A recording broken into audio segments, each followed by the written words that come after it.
Vous souvenez-vous de la dernière fois que vous avez dû appeler votre messagerie vocale, écouter chaque message, un par un, avancer ou revenir en arrière et essayer de noter les informations importantes? Probablement pas, car avec l'arrivée de l'iPhone, cette routine qui était en son temps pourtant moderne est devenue obsolète. De la même manière, il fut un temps où la notion de photo numérique était étrangère. Pourquoi voudrais-je voir mes photos sur un écran alors que je peux les développer? Aujourd'hui, l'idée même de développer chaque photo nous semble archaïque. L'automatisation cognitive avec l'intelligence artificielle est le prochain grand changement dans nos entreprises. Vous me direz que la plupart des projets digitaux se concentrent déjà sur les tâches répétitives et ingrates. Vous avez raison, l'automatisation, ce n'est pas nouveau. Mais avec les IA génératives comme ChatGPT, nous entrons dans un nouveau monde où l'on va pouvoir déléguer des tâches à la machine, des tâches qui jusqu'ici étaient du seul ressort de l'humain. L'entreprise va connaître une efficacité décuplée, où chaque tâche est réalisée à son potentiel maximal, car l'intelligence artificielle, non seulement elle exécute, mais elle réfléchit et elle s'adapte en fonction des besoins, comme un humain. Je m'appelle Sébastien et dans cette vidéo, je vous propose d'explorer cette nouvelle frontière que représente l'automatisation cognitive. Alors si ces avancées vous interrogent ou vous passionnent autant que moi, n'oubliez pas de cliquer sur j'aime et de vous abonner pour ne rien manquer.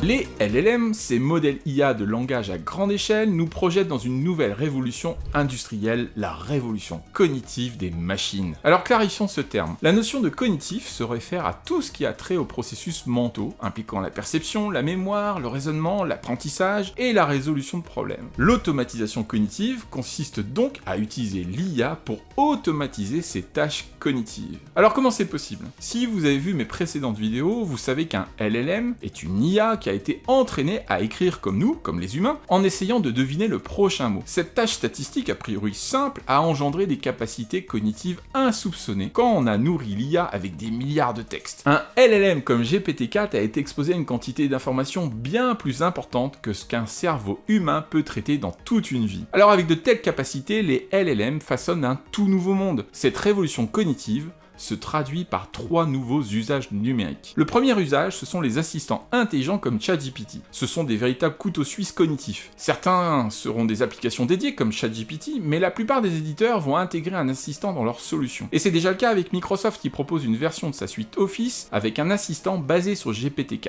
Et ils l'ont appelé très justement Copilot. Dans Word, vous aurez un assistant pour écrire vos contrats, dans Excel pour trouver les formules de calcul, etc. Le second usage, c'est la gestion de la connaissance. On va pouvoir brancher l'IA sur les data de l'entreprise et les interroger en langage naturel. C'est pour ainsi dire l'extension de ChatGPT sur les données internes de l'entreprise. C'est une voie prometteuse, car avec le cloud, nous n'avons jamais autant eu de plateformes, nous n'avons jamais autant généré d'informations, mais c'est la jungle pour s'y retrouver. L'IA pourrait bien nous aider à nous soigner de cette infobésité. Et le troisième usage, qui est sans doute le moins médiatique, ou qui sera moins visible, c'est celui qui nous intéresse dans cette vidéo, c'est l'automatisation cognitive, avec le déploiement de programmes informatiques d'un nouveau genre, les agents IA. Alors un agent IA, c'est pour faire simple une forme de ChatGPT qui va agir en tâche de fond, en lui donnant accès à certaines données de votre système d'information, pourquoi pas à Internet et à certains outils. Prenons un premier exemple. Avec un agent IA, on peut totalement prendre en charge le mail de l'accueil, qui est bien souvent une boîte partagée. L'IA peut comprendre chaque mail, faire une réponse, envoyer en copie le message au bon service et ignorer les simples notifications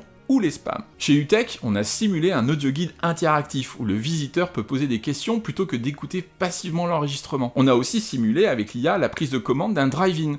D'ailleurs, plusieurs initiatives sont en cours chez les géants du fast-food aux USA et cela devrait très vite devenir la norme. J'ai une conviction, l'automatisation cognitive va devenir un enjeu important de compétitivité et il sera très difficile d'éviter cette révolution. C'est un peu comme Fosbury au JO de Mexico 1968. Avec son innovation dans le saut en hauteur, tous les autres compétiteurs ont été contraints d'adopter cette nouvelle pratique s'ils voulaient rester performants. Alors justement, crevons l'abcès. Oui, ces agents IA vont prendre en charge des tâches jusqu'ici spécifiquement humaines, et donc très certainement remplacer des postes. Par exemple, on peut prendre en charge la totalité d'un service client. Alors vous allez me dire que c'est impossible à cause de la variabilité des cas, c'est-à-dire que chaque client s'exprime de sa propre manière et a des besoins spécifiques. Mais c'est justement la barrière franchie par GPT-4. GPT-4 a le même niveau cognitif qu'un humain, mais sur une palette de domaines bien plus large qu'un seul humain. Alors attention, il ne s'agit pas de supprimer l'humain, mais plutôt de reconstruire les processus en misant sur les avantages de chacun. Beaucoup de tâches dans les entreprises entreprises sont inhumaines, et là tout le monde voit bien l'apport de l'IA sur ces tâches rébarbatives et ingrates. Mais il faut aussi le voir pour les tâches surhumaines. Nous avons une charge cognitive optimale de 2 heures par jour, pas plus. Il s'agit de la préserver pour ce qui fait sens. Mais surtout, je croise tous les jours des patrons qui n'arrivent pas à recruter des cols blancs. L'IA, c'est bien une chance pour nos comptes d'exploitation. Alors il me paraît crucial de dissiper tout de suite tout doute quant à la sécurité des données que nous allons utiliser avec l'IA. On entend beaucoup dire que l'IA apprend sur les données qu'on lui transmet. C'est une légende, sans doute entretenue par la concurrence, car la technologie d'OpenAI a mis à mal de nombreuses sociétés. Les dirigeants d'OpenAI prennent la parole sur les réseaux sociaux toutes les semaines en martelant ce message. Vos données ne sont et ne seront jamais utilisées pour entraîner les futurs modèles d'IA. C'est un point essentiel, car sans cette confiance, il ne peut y avoir aucun usage de cette techno. Bien sûr, on va pas être naïf, il y a des risques, mais comme dans toutes les technologies du cloud, qui sont désormais la norme dans nos entreprises. Alors revenons à nos agents IA. Pour bien concevoir un agent cognitif, il faut plus l'imaginer comme un collaborateur et pas que comme un logiciel. Cet anthropomorphisme, c'est-à-dire le fait d'attribuer des caractéristiques humaines à la machine, est souvent perçu comme un danger, car bien entendu, même si elle en a l'allure, la machine, elle ne pense pas. Mais pour tirer toute la puissance des agents IA, on a tout intérêt justement à les imaginer comme des collaborateurs ou des assistants humains. Car mettre en place un agent IA revient exactement à la délégation d'une tâche à un collaborateur. On doit être clair sur l'objectif de sa mission, les moyens mis à sa disposition et le résultat attendu. Le potentiel d'application est immense car on butait avec la digitalisation classique sur les données dites non structurées. En digital, pour que cela fonctionne, tout doit être structuré dans une base de données. C'est pour cette raison que notre monde numérique est fait de tables, de formulaires et de mots-clés. Prenons l'exemple d'une fiche technique d'un téléviseur. Même s'il y a des informations standards de fait comme la taille de l'écran, chaque constructeur est libre de décrire son téléviseur comme il l'entend, surtout quand il introduit des innovations pour se différencier. Sa donnée, elle peut se présenter comme il le souhaite, pour des questions évidentes de marketing.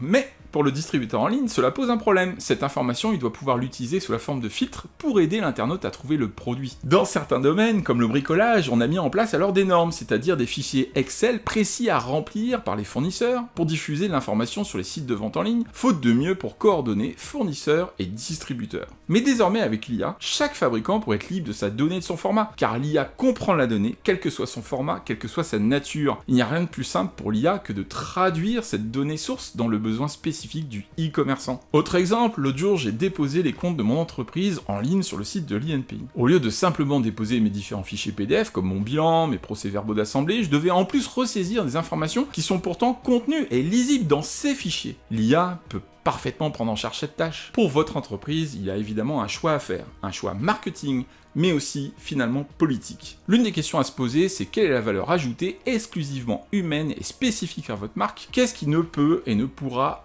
pas être confié à une IA? Comment repousser les frontières du possible tout en restant fidèle à ce qui rend unique votre entreprise? Mais ce choix, il va être très vite confronté à une réalité économique, car l'IA générative n'est pas l'apanage des grands comptes. Toute entreprise peut investir dans l'automatisation cognitive. Chez UTech, on propose des agents IA dans le cloud et il y a 2 postes de dépenses. Le premier, c'est l'intégration, c'est-à-dire la définition des fonctions et du comportement de l'agent, et le deuxième, ce sont les coûts d'exploitation. Pour l'intégration, cela se compte généralement en quelques milliers d'euros, et pour les coûts d'exploitation, on parle de centimes d'euros. Oui, vous avez bien entendu. Un traitement par une IA comme ChatGPT se compte en centimes d'euros. Alors, il ne s'agit pas de partir tête baissée pour faire comme tout le monde, au risque de passer à côté du réel potentiel de cette transformation digitale tout à fait inédite. Dans nos audits, on pose toujours cette première question. Si là tout de suite, vous aviez des cerveaux en plus, que feriez-vous? Si vous êtes prêt à faire le saut, contactez-nous pour découvrir comment nous pouvons vous aider à décupler la productivité et la créativité de votre entreprise avec nos agents IA. C'est vraiment une transformation digitale inédite que je vous propose. Croyez-moi, en 25 ans de carrière dans le numérique, je n'ai jamais vu ça. L'IA va altérer profondément notre façon de concevoir l'entreprise et ses processus. La transfo digitale, c'était déjà un sacré challenge pour la plupart des organisations, mais ce challenge est plus que relevé avec l'IA. Mais les gains aussi. Plus que jamais, il va falloir être au clair sur ce qu'on peut faire ou pas avec l'IA, il va falloir discerner les opportunités cachées derrière les expressions de besoin, car la première limite, ce sont nos états d'esprit. Rendez-vous sur le site web utech.fr pour en savoir plus sur nos offres. Cette transformation, qui bien que technologique en surface, a des implications profondes pour nos entreprises, nos processus et plus largement pour notre façon d'appréhender le travail. Dans un monde où la rapidité d'adaptation et l'innovation sont clés, Les agents IA ne sont pas une menace, mais bien une aubaine. Ils nous proposent une toute nouvelle forme de travail, ils redéfinissent aussi les frontières entre l'homme et la machine, mais c'est surtout une extension cognitive qui améliore l'efficacité et surtout le résultat de l'entreprise. L'IA va dégager de nouvelles marges de manœuvre et nous permettre de résoudre des problèmes inédits et d'investir dans l'innovation. La question, ce n'est pas de savoir si l'automatisation cognitive aura une place dans le futur de nos entreprises, mais plutôt comment nous allons intégrer cette technologie pour en tirer le meilleur parti, tout en préservant ce qui rend notre humanité unique. Chez UTech, nous sommes prêts à vous accompagner dans cette aventure. Alors, oserez-vous franchir cette nouvelle frontière avec nous? Merci d'avoir regardé, à très bientôt!